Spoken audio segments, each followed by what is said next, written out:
Esse é o Pode Falar, Aprender e Ensinar. Eu sou a Rose Souza, sócia fundadora e CEO da Verbify e também da Companhia de Idiomas.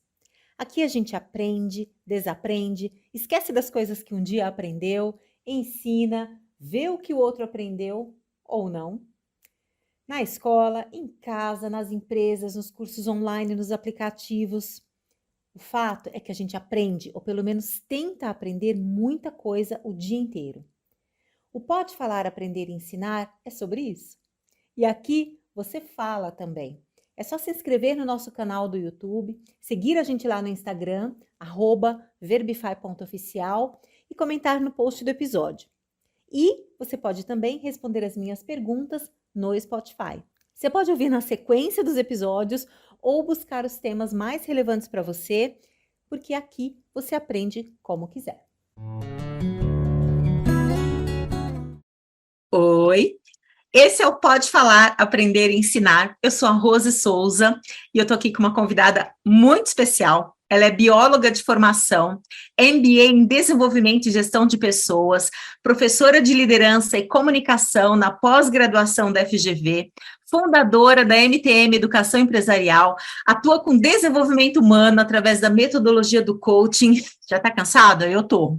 Ela faz um monte de coisa. Ela foi minha professora de oratória. A gente deu aula na pós da FGV no mesmo período, quando eu morava em São Paulo. Aliás, ela me ajudou a planejar a minha primeira aula lá no Pão de Açúcar. Nunca vou me esquecer disso. Nós nos tornamos muito amigas. Provamos que a distância não nos afasta, porque não importa onde eu more, ela me visita, eu visito ela, e entre uma coisa e outra a gente marca cafés pelo WhatsApp, troca mensagens. Agora grava podcast juntas. Que felicidade ter você aqui, Maria Tereza. Quantos limões que chupamos, quantos morangos que comemos juntas, não? Tristezas e alegrias compartilhadas. E eu te convidei porque eu quero que as pessoas que ouvem esse podcast tenham acesso à sua sabedoria e à sua leveza. Bem-vinda! Muito obrigada, Rose. Muito obrigada pela gentil apresentação, por este convite. Para mim é uma super honra participar com você e com todos que irão nos ouvir. Eu já te disse inúmeras vezes, sempre aprendo com você.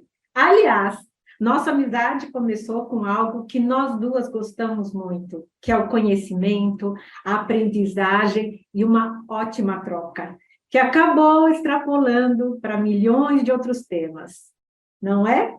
Verdade, Tereza.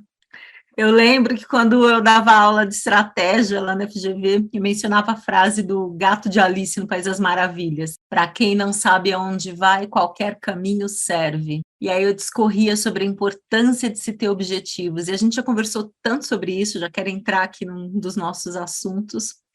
Eu acho que até hoje ter objetivo me disciplina, me estimula. Mas tem um outro lado, e a gente vai falar disso também. Primeiro, quero que você me fale como é que você vê essa coisa de ter objetivos na vida. A gente está falando aqui com profissionais de RH, com professores, com pessoas interessadas em aprendizagem, em treinamento, e esse é um assunto que é tão importante, né? O que você acha disso? Nossa, olha, Rose, para mim é importante ter objetivos, e creio que para muita gente. Eu penso que os objetivos nos levam à ação. Eles nos motivam, eles ativam nossos recursos até que estão meio adormecidos e direcionam nossos esforços no dia a dia. Também eles dão uma sensação, quando a gente alcança, e eu estou falando aqui não de objetivos macro, enormes, gigantescos, grandes projetos, podem ser objetivos menores. Eu vou ler, por exemplo, eu vou ler um livro por mês. É um objetivo. Eu vou arrumar as minhas gavetas que estão precisando em tal dia, em tal semana. Eu vou aprender aquele instrumento que eu estou querendo há tantos anos. E quando a gente realiza, também nos motiva a outros objetivos. Então, assim, eu considero esse tema, né? Por que não atingimos os nossos objetivos, um tema que vale a pena refletir. Logicamente que nós nos deparamos com uma série de dificuldades, de reveses na vida, que muitas vezes nós não entendemos, muitas vezes. Por outro lado, há em nós uma força de superação. Nós temos esta centelha dentro de nós, que nos convoca a persistir e a caminhar. Ai, que delícia ouvir você, maravilhoso. Eu gosto muito dessa ideia de que a gente está nesse planeta para evoluir, para crescer, para se desenvolver. Acho que funciona para muita gente estabelecer objetivos, para outras pessoas não funciona. Acho que eu já até mencionei isso acho que no último podcast, no último episódio, quando eu falo da teoria do James Clear, que é o autor do Hábitos Atômicos, e do Simon Sinek, que é autor do Tudo Começa com um Porquê. Eles falam muito da importância da gente não só estabelecer objetivos, então estabelecer objetivos é importante, mas não é só isso que nos move. E eles falam da importância da gente identificar a nossa essência, por isso que acho que se conecta muito com o que você fala, quem é que você se orgulha de ser e alinhar o dia a dia, os hábitos, a rotina, aquilo que a gente gostaria de ser nesse mundo. Então, criar uma rotina que seja bastante alinhada com a sua essência e com quem você se orgulha ou se orgulharia de ser nesse mundo. Isso tem uma potência. Esses dois elementos, alinhar as ações diárias e também colocar aí o que é divertido para você, o que você gosta de fazer no dia, faz com que você consiga atingir os objetivos de uma outra maneira. Eu me lembro muito, quando eu estudo essa teoria, eu me lembro muito dos quilinhos, né, que muita gente quer perder, né, aqueles 5 quilinhos, 10 quilinhos, a gente quer perder, é um objetivo.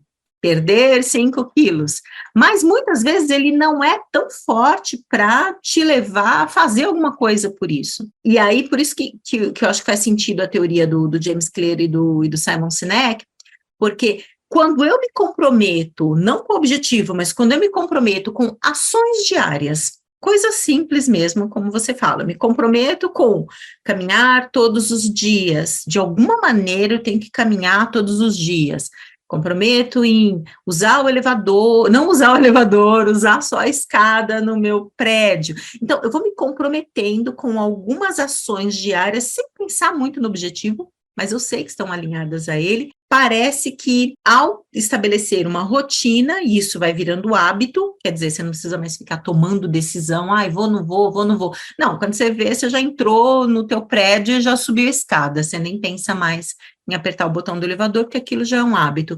Isso contribui com o teu objetivo, mas você não está pensando nele. Você está pensando só no, deixa eu automatizar essa ação de subir escada, para dar um exemplo básico, mas que tem a ver com muita gente, né? Sim. Esse é um aspecto. Quer falar dele? Quer comentar alguma coisa? Não, eu achei bem interessante e eu concordo plenamente. Às vezes você percebe pessoas num afã louco de chegar lá e você não usufrui, não aprende durante essa jornada.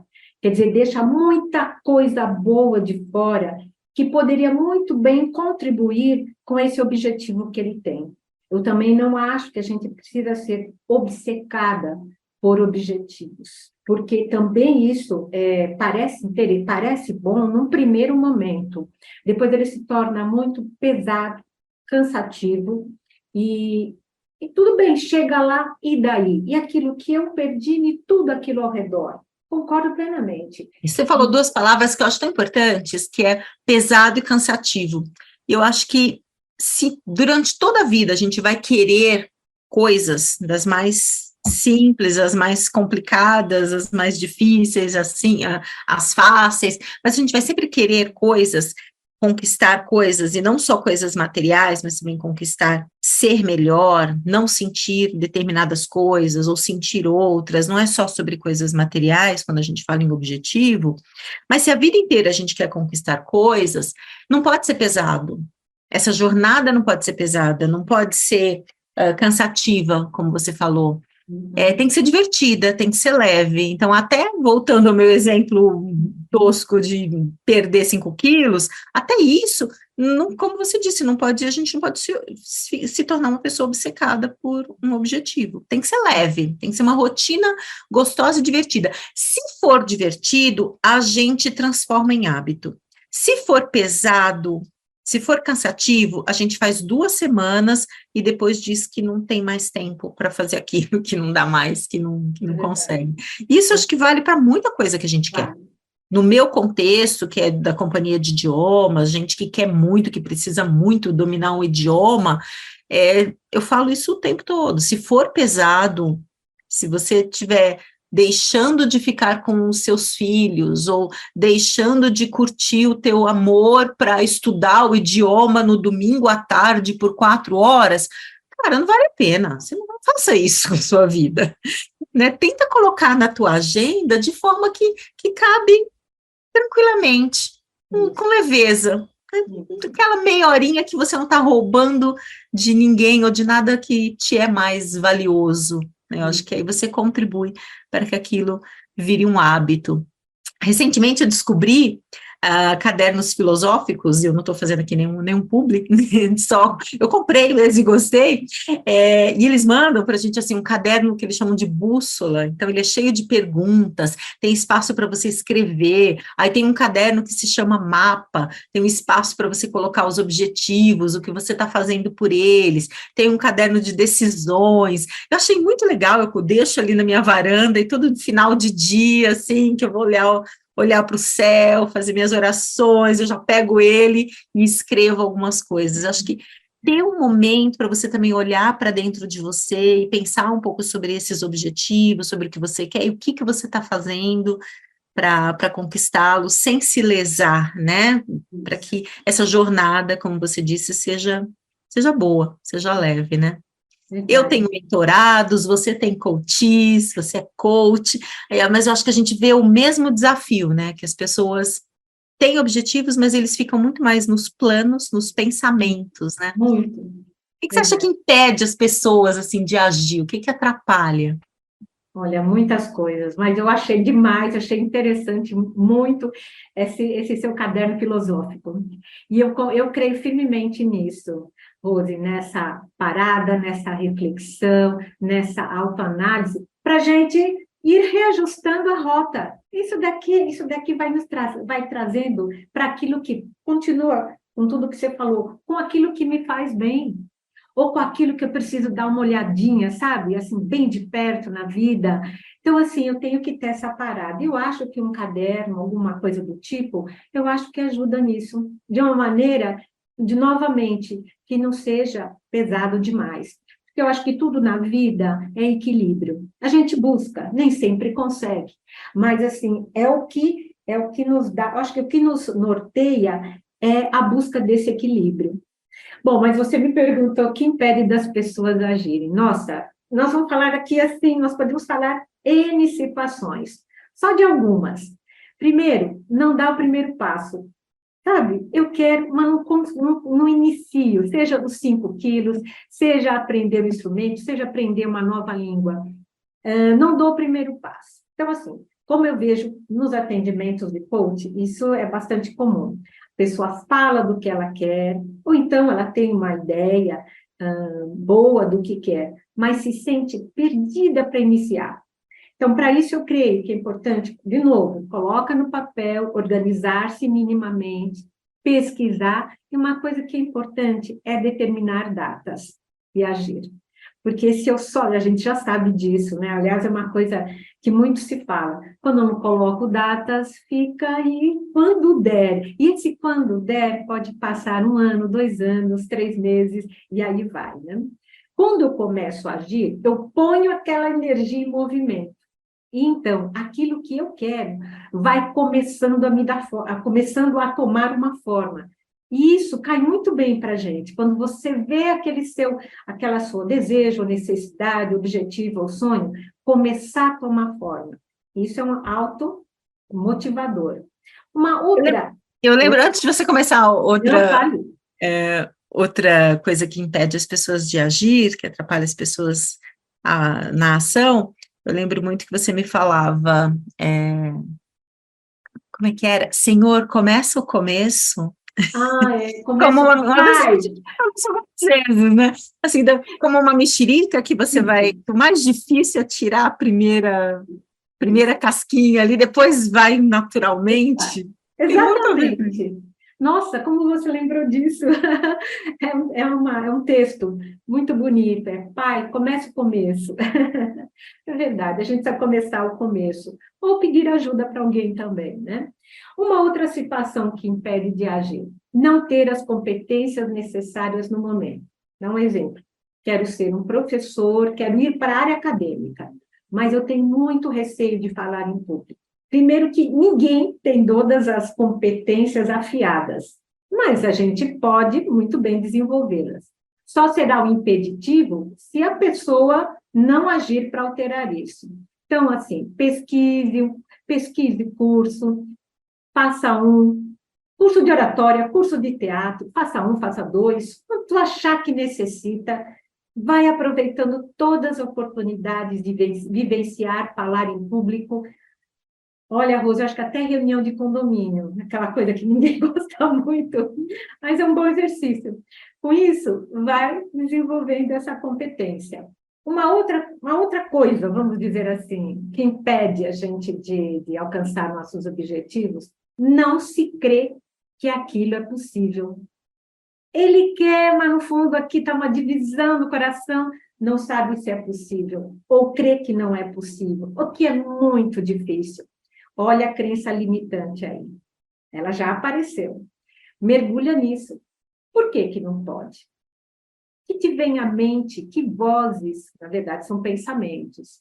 Você tem ouvido que na hora H, quando pensa em fazer algo um pouco maior que o seu habitual, o que vem no seu coração, o que vem na sua mente? É para que a gente começar a desmascarar esses pensamentos que nos bloqueiam. Isso é muito comum. Maravilhoso. Nossa, como isso acontece com todos nós. Totalmente. Desistir Fala, Tem Rose. uma, tem uma frase que eu escrevi no meu caderno essa semana que eu ouvi não sei onde, eu tô indo onde meu medo está. Eu tô indo onde meu medo está. Então, ao identificar que eu tenho medo de fazer aquilo, eu preciso começar a dar passos nessa direção, senão eu vou criar um universo muito confortável Isso. e a zona de conforto é um perigo, Uhum. porque eu vou criando formas de escapar desse sentimento que é o medo de me expor, o medo de fazer algo novo, que é o que Uhum. você está dizendo, né? Uhum. Essas crenças limitantes, esse medo de se mostrar imperfeito, medo que as pessoas descubram que nós não somos perfeitas, porque é tão Verdade. óbvio, é tão É. escancarado que nós não A somos gente acha perfeitos. que o outro não vê, né? E a gente tem ilusão de que o A outro não gente está usa que não vendo. vai perceber. É Então, verdade. já que estão percebendo, deixa eu ir na direção do meu medo. Isso. Eu acho que a gente tem que se expor ao medo que a gente tem. É o que você falou.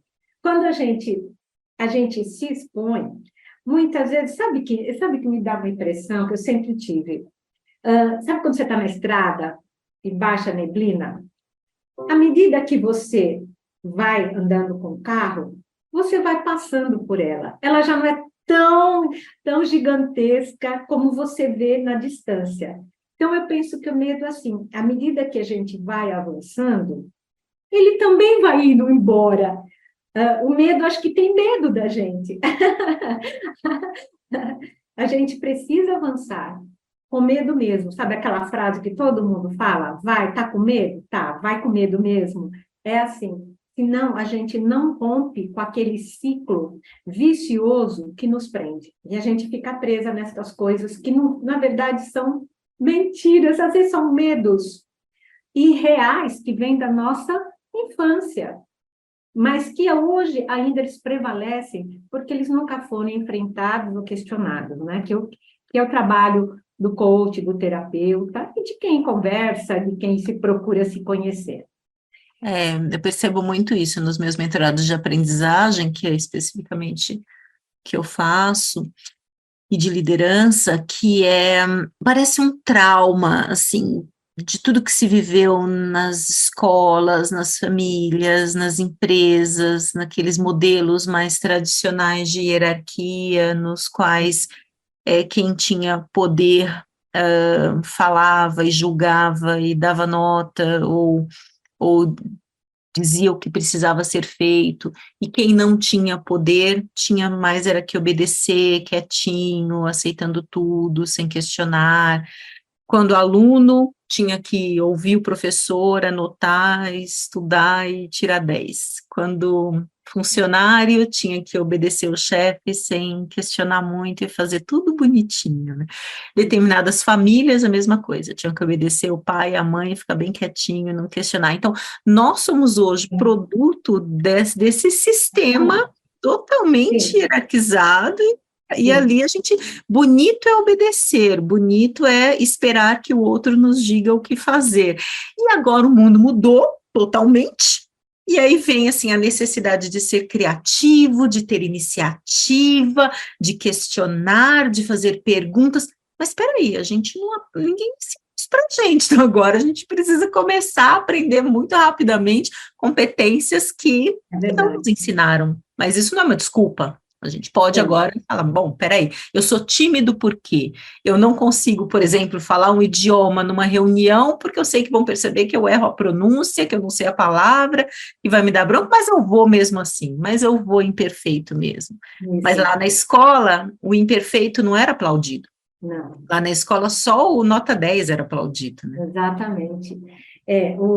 Aí junta, vamos dizer, esse medo de errar com o nosso desejo sempre muito grande de aprovação, aí junta a nossa eterna comparação com o outro, vira algo muito pesado para romper. Mas a hora que a gente vai trabalhando, a gente não rompe tudo de uma vez.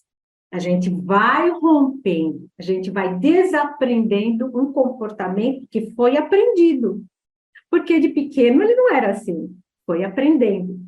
Então tem que desaprender esse jeito de ser. Por isso, você tem que se enfrentar muitas vezes para aprender que você pode ser você, que você pode errar. Lógico que ninguém quer errar, mas quem é humano, só perfeito só tem um, né? Então, assim, vai errar, parar de se comparar, vou me comparar apenas comigo, como eu estava o ano passado, como eu estou hoje. É o único jeito da gente poder se comparar, porque senão fica muito injusto eu comparar a minha trajetória que outra pessoa que teve outras oportunidades. E ele é maravilhoso numa determinada situação. E eu sou em outras, porque Deus deu talento para todo mundo. Então, assim, eu me comparo uma outra coisa, me comparar o café expresso com o café americano. Não tem. Ambos são Maravilhoso. cafés, mas são muito distintos, né? Para mim Então, faz muito sentido o que você está dizendo. A gente também aprendeu a colocar, assim, uma hierarquia de talentos, sabe? Havia talentos que a gente considerava como mais importantes do que outros, e a gente acabava não valorizando, e ainda hoje a gente faz isso, não valorizando os nossos por achar que o talento do outro é muito mais importante, muito mais legal. Hoje essa manhã, estava fazendo a unha, minha unha estava horrorosa, fui fazer a unha com a Aline, querida. E aí, conversando com ela, eu falei, ai, Aline, puxa, eu podia pelo menos aprender, né, fazer minha unha um pouquinho, falando para a manicure isso, né? Ela vai torcer para que eu nunca aprenda, claro. Assim, aí ela falando, e eu falei, você é tão talentosa nisso, você faz isso tão bem. E ela, ai, Rose, precisava tanto da tua ajuda, precisava fazer uma planilha para colocar assim quanto eu ganho, quanto eu gasto, quanto sobra, eu preciso me organizar assim numa planilha, fazer um negócio no Excel, mas eu não tenho a menor ideia. Falei, tá vendo? Você tem um talento que eu não tenho, eu tenho um talento que você não tem. Vamos lá, vamos marcar, eu te ensino isso, eu faço a planilha para você, te ajudo para você ir colocando ela. Ai, que lindo. Eu falei, não tem um talento mais importante que o outro. não. Eu saber fazer uma planilha e você saber fazer a unha são só talentos a serviço das pessoas. Não tem um mais importante. Mas não é bem o que a sociedade nos ensinou, né? Não, não, não é mesmo. Deixa eu tomar uma aguinha aqui. Toma uma água aí. Queria que a gente mudasse de assunto, assim, para falar de desistir, porque Ah, tem a então, coisa de nunca desista, que também é É uma coisa, como assim? A gente pode desistir? Tem um momento que a gente pode desistir, sim. Isso. E tem o desistir cedo demais, precocemente, e aí também o menor sinal de problema a gente desiste, de frustração a gente desiste. Então, fala um pouco desse equilíbrio aí. Então, ainda naquele nosso tema de por que nós não alcançamos, né, os objetivos. Às vezes desiste cedo demais porque não suporta as frustrações, as dificuldades que fazem parte de algo novo que você está fazendo. Então, isso daqui também eu vejo, não, isso daqui não é para mim. Eu acho que a gente pode desistir, sim, às vezes até um sinal de inteligência em algumas situações. Mas espera lá, vamos caminhar, vamos aprender com aquilo. Enquanto eu não faço isso, eu desistir, eu não vou fechando os ciclos, vou deixando um monte de ponta aberta durante a vida, não conclui nada. E o nosso cérebro capta essa nossa tendência e, vamos dizer, que ele nos ajuda a terminar antes, quer dizer, eu crio até uma forma de viver. Nós conhecemos, que todo mundo conhece pessoas que começam uma coisa aqui, ali, nunca termina, nunca evolui. Isso daí é muito frustrante, eu acho, para a pessoa. O Henry Ford tem uma frase que é muito boa, bastante conhecida. Há mais pessoas que desistem do que pessoas que fracassam. Perfeita essa frase. Eu acho que é isso mesmo. Uma outra coisa que também pode acontecer é querer tudo muito rápido. O importante, eu creio, que é que esteja algo sustentável. Tem o tempo certo, tudo tem, não adianta ficar querendo atropelar todas as dinâmicas, com isso você quebra construções. E uma coisa que eu acho importante, até para o pessoal que é jovem, cheio de talento, de super bem qualificados para tudo, eles têm talento que muitas vezes foram, nesse momento do mundo, foram bem apreciados pelos pais, desenvolveram seus talentos. Não é como outras gerações que os pais não olhavam isso. Hoje já se olha, muita gente, não todos, mas muita gente. O talento te leva ao topo, mas ele não se sustenta se não houver trabalho, esforço pessoal, humildade para continuar aprendendo. Muitas vezes tem que fazer parcerias, depende da situação, mas com certeza vale a pena. Então, é olhar o seu talento, agradecer por ele, mas não ficar só naquilo. Outra coisa. Queria comentar isso que você está falando, Tê, porque eu vejo também, muitas vezes, uma pessoa talentosíssima com inabilidade de lidar com as outras pessoas do seu time, ou já são líderes e aí não conseguem liderar por se acharem incrivelmente geniais e todos os outros burrinhos. Então a pessoa que tudo é percepção, né? Então ele se percebe como genial e percebe o seu entorno, percebe as pessoas do seu convívio como burrinhos. Pode não verbalizar assim, mas é assim que ele percebe. E a forma como você percebe o seu entorno e se percebe determina o que você pensa, o que você fala, o que você sente, como você age. Tudo começa da percepção. E dali então ele lida com as pessoas como se ele fosse mais inteligente, o mais inteligente da sala, sempre.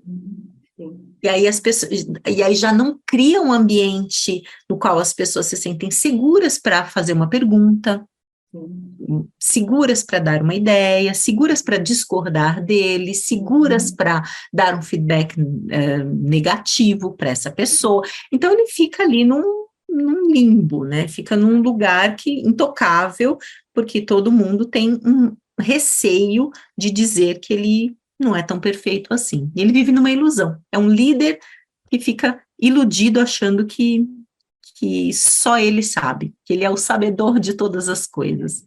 Que é o talento que leva ao topo, porque de fato o cara é bom, né, leva ao topo, aquela mulher é incrível, é sensacional, mas ela não se sustenta por conta dessa inabilidade de ver as pessoas como iguais que somos, cheios de talentos e cheias de pontos a desenvolver, é só o que somos. Então, Rose, isso mesmo, o que mais aparece como obstáculo para o alcance dos objetivos são as crenças limitantes, nos sabotam. São crenças, são os nossos, que na verdade são os nossos pensamentos. Algumas são muito perceptíveis. Apenas com a escutativa, eu percebo. Eu que estou aqui desse lado, com o coach, eu percebo. Depois eu vou vendo se aquilo que é a minha percepção é aquilo mesmo, vou vendo se aquilo se prova. Outras são muito mais profundas, são inconscientes. E aí você precisa cavar um pouquinho mais. Mas assim, é maravilhoso quando a pessoa enxerga aquela determinada crença que amarrou tanto a sua vida e ela percebe claramente, é uma grande libertação. Eu fico mais, eu acho que feliz do que a pessoa, porque você sabe o quanto isso amarrou, influenciou a vida dela, e agora ela pode fluir naquilo que ela queria, né? Deseja. A autossabotagem é agir contra si mesmo. Geralmente é um comportamento conduzido por nossas inseguranças, nossos medos. Pode ser até uma estratégia para proteger de sermos feridos. Então, por exemplo, se eu não vou fazer tal coisa, eu penso, eu acho que é melhor mesmo, porque aquilo está querendo até me proteger de eu ser frustrada com alguma coisa. Ora, mas também nos bloqueia. Aí que a gente precisa romper. Sabe naquela hora que você vai dar um salto maior na vida? Vem aquela frase do tipo, acho que não é para mim. Tem tantas pessoas mais competentes que eu, com uma titulação mais robusta ainda, sabe aquela puxada de breque de mão que paralisa? Ou eu penso até que é uma puxada de tapete que nós fazemos para nós mesmos, sem perceber, claro, não é tão claro. Outro exemplo, eu vou apresentar uma sugestão na reunião de diretoria, e aquela ansiedade, porque eu tenho aquela sugestão, é importante que eu fale, mas de repente aquela ansiedade bate fundo e me cala. Que crença? O que apareceu nessa hora que provocou essa ansiedade? Isso são todos, nós cremos que são crenças que vão nos limitando. Pode ser outras coisas, mas a crença, ela é um pilar muito sólido de quando nós bloqueamos.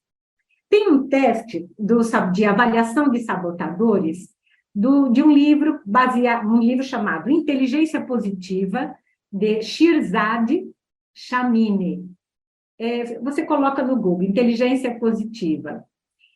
Coloca teste de avaliação de sabotadores. No Google você acha. No livro também tem um link para você poder fazer esse teste.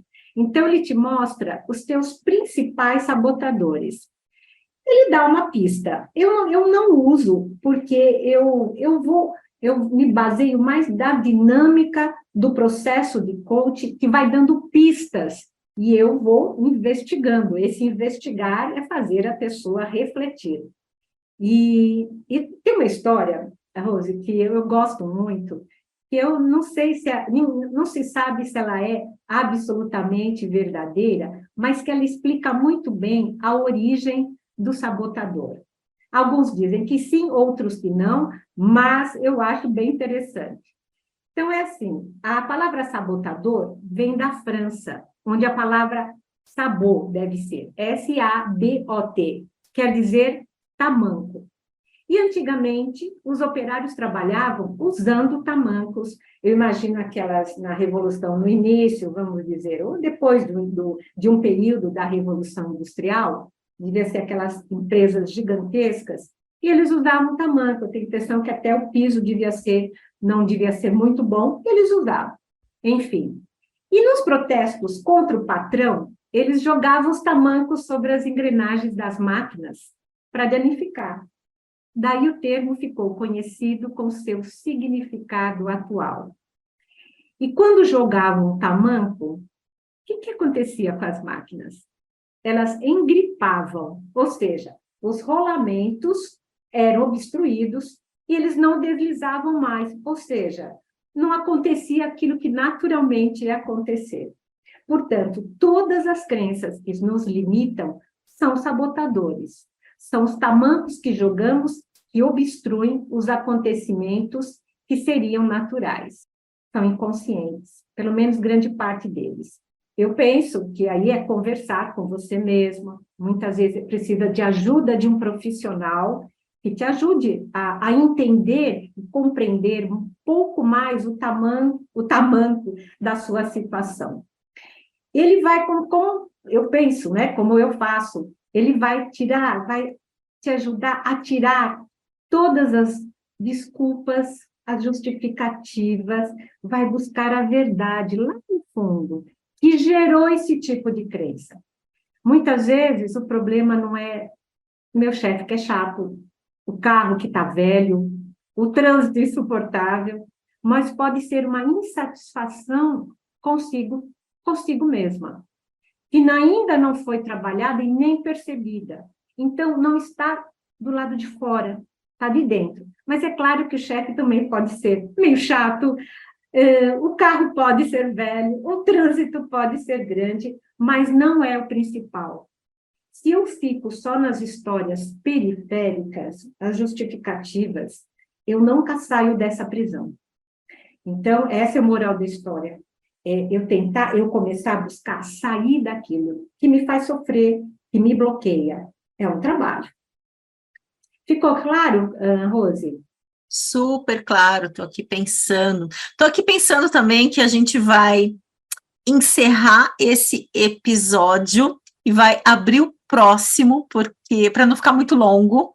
Então, convido você que está ouvindo a já ouvir o seguinte, assim que for para o ar, que a gente vai continuar essa conversa no episódio seguinte.